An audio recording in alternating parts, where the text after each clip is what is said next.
10 ते 12 आमदार खासदार शिंदे गटात येणार, मंत्री उदय सामंत यांची मोठी माहिती। प्रत्येकाच्या मनात काय असतं आणि आपल्याला कुठं जायचं हे आपल्या मनाला माहिती असतं। 10 ते 12 आमदार खासदार शिंदे गटात येणार असं सूचक वक्तव्य राज्याचे उद्योग मंत्री उदय सामंत यांनी केलंय। नागपूर दौऱ्यावर असताना ते पत्रकारांशी बोलत होते। दिल्लीतील पत्रकार परिषदेत वज्रमूठ असल्याचं सांगण्यात आलं, पण ते किती दिवस टिकणार हे पाहणं महत्त्वाचं आहे, असंही सामंत म्हणालेत। शिवसेना उद्धव ठाकरे गट यांचे काही खासदार शिंदे गटात प्रवेश करणार असल्याच्या चर्चेबाबत त्यांनी माहिती दिली आहे। याबाबत शिंदे गटाच्या वरिष्ठ नेत्यांची चर्चा झालेली नाही, असंही सामंत यांनी स्पष्ट केलं। राजन साळवी पक्षात येत असताना त्यांच्या अपेक्षांवर चर्चा होणं महत्त्वाचं आहे। माझे मोठे बंधू त्यांच्या मतदारसंघात पराभूत झाले होते, त्यामुळे त्यांचं मत जाणून घेणं गरजेचं आहे, असंही ते म्हणाले। या गोष्टी जाहीर सांगायच्या नसतात, मात्र 15 फेब्रुवारीला शिंदे गटाचा आभार दौरा आहे आणि त्या दरम्यान मोठ्या प्रमाणावर पक्षप्रवेश होतील, असा मोठा गौप्यस्फोट सामंत यांनी केला। सर, काय सांगाल, उद्धव ठाकरेंनी चॅलेंज दिलेलं आहे की आमचे खासदार आहे ते फोडून टाकतात। मला असं वाटतं की 1-2 दिवसापूर्वी पण सांगितलं की प्रत्येकाच्या मनामध्ये काय असतं हे कोणी सांगू शकत नाही। आणि दुसरी महत्वाची गोष्ट आहे की मला कुठं जायचं आहे हे माझ्या मनानं नक्की केलेलं असतं। त्याच्यामुळं परवाची दिल्लीची पत्रकार परिषद देखील आम्ही सगळ्यांनी बघितली, वज्रमूठ आहे म्हणून सांगितली, पण ते आपण सगळ्यांनी बघू आता ते किती दिवस टिकते। त्याच्यामुळे त्यांनी आव्हान दिल्यावर त्याला प्रति आव्हान दिलंच पाहिजे अशातला भाग नाही।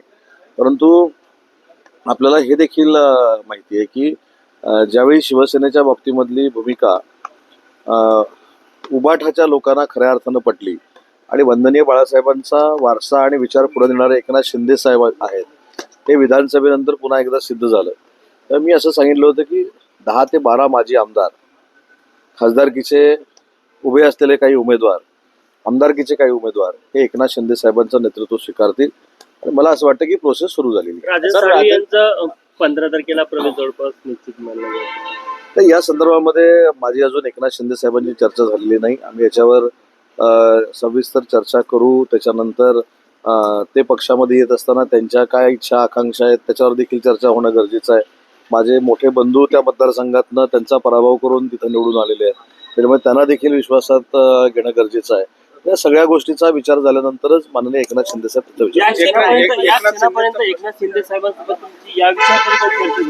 आता ह्या सगळ्या गोष्टी ज्या आहेत त्या जाहीरपणानं सांगायच्या नसतात, पण मी तुम्हाला जे सांगितलं की फार मोठी महाराष्ट्रामध्ये मुवमेंट सुरू आहे एकनाथ शिंदे साहेबांच्या नेतृत्वाखाली काम करण्याची, आणि त्याचेच पडसाद तुम्हाला हे सगळ्या बघायला मिळतात।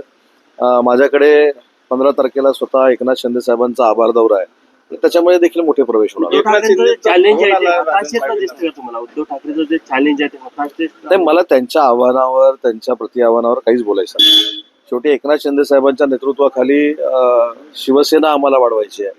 ज्या पद्धतीनं 2.5 वर्षामध्ये एकनाथ शिंदे साहेबांनी महाराष्ट्रामध्ये पायाला भिंगरी बांधून फिरण्याचं काम केलं, त्याचे प्रतिसाद आज आम्हाला मिळत आहेत, त्याचा आउटपुट आम्हाला मिळतोय आणि ती संघटना आम्हाला फार मोठ्या पद्धतीनं पुढे न्यायची आहे। दुसरी महत्वाची गोष्ट की शिवसेनेची सभासद नोंदणी देखील सुरू झालेली आहे, त्याला देखील प्रचंड प्रतिसाद आहे। त्याच्यामुळे शिंदे साहेबांच्या नेतृत्वाखाली जसं आम्ही सरकारमध्ये मंत्री म्हणून चांगलं काम करणार आहोत, तसं संघटनात्मक शिवसेना ही फार ताकदीनं महाराष्ट्रामध्ये उभी राहिली पाहिजे, हा देखील आमचा प्रयत्न आहे। एकनाथ शिंदेंचा राजन साळवींना फोन आला आणि 3-4 दिवसामध्ये पक्षप्रवेश दिल्लीमध्ये करू अशा प्रकारची माहिती पुढे। तुमच्याकडे काय माहिती आहे मला माहित नाही, पण ठीक आहे, तुमच्याकडे सूत्रांकडनं माहिती आली, मला माहित नाही। मुख्यमंत्री पदासंदर्भात त्या पद्धतीनं सांगत होते। जयपूर डायलॉग मध्ये काल देवेंद्र फडणवीस ज्या पद्धतीने बोलले, 2.5 वर्षाचा जे बोलणे झाल्याचं सांगण्यात येत होतं, बोलणी झाली नव्हती झाली, त्यावर तुमचं कसं काय म्हणणं आहे? 2.5 वर्षाचा फॉर्म्युला जो आहे आणि फडणवीस ज्या पद्धतीने जयपूर डायलॉग्स मध्ये काल बोलले, कुठच्या बाबतीत?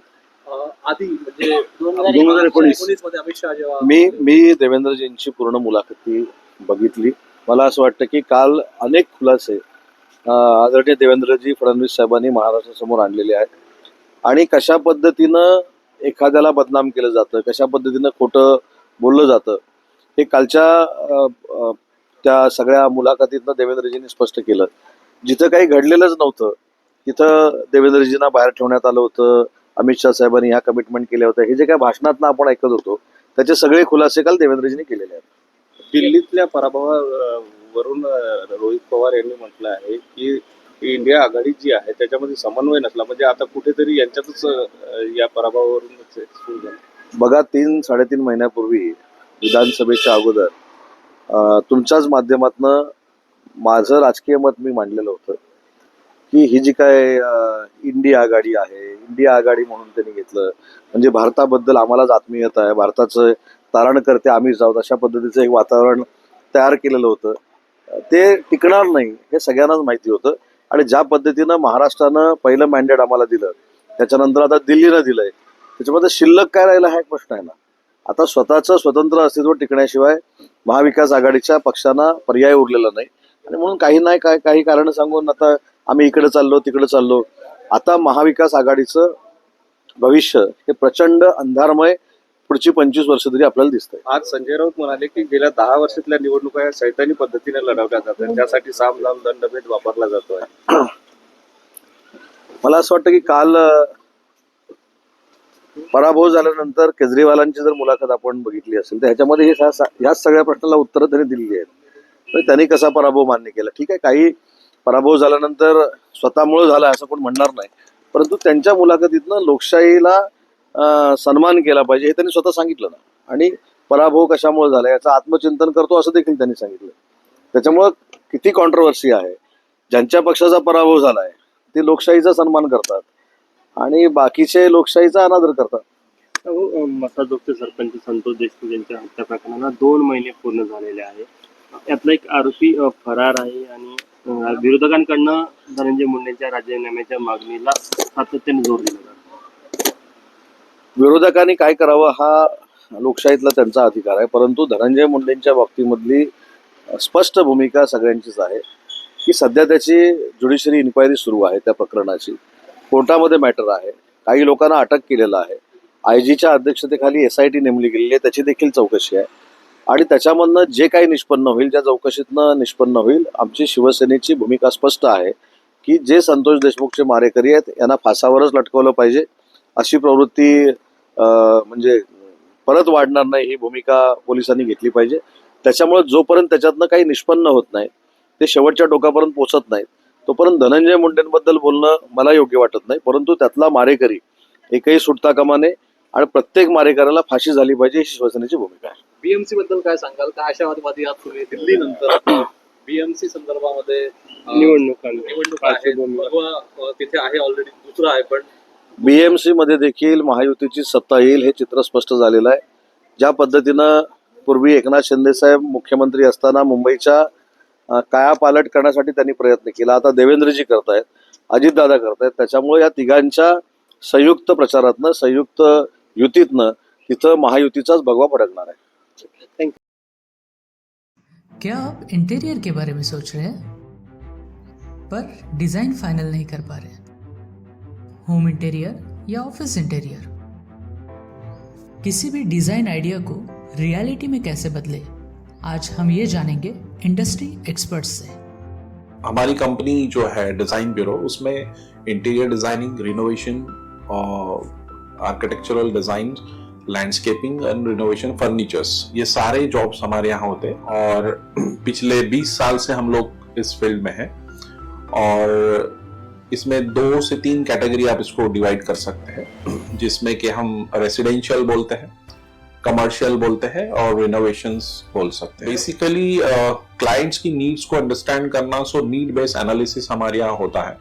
सो क्लाइंट्स के लिए हम लोग परफेक्ट इसलिए हो जाते हैं या हम उनके लिए दोबारा या किसी क्लाइंट्स के लिए हम चौथी बार काम कर रहे हैं because of their confidence with us, कि वो हमारे ऊपर रिलाय करते हैं. हम लोग अमित यूनिवर्सिटी को पहले से ही जानते थे, तो उनको हमने बुला के उनको जो स्ट्रक्चर है, यहाँ पे ब्रिक्स वर्क चल रहा था तभी से उनको कांटेक्ट किया, उन्हीं को जगह दिखाई, उनको स्पेस डिजाइन करने के हिसाब से कांटेक्ट किया, उन्होंने डिजाइन बना के दिया काफी अच्छा.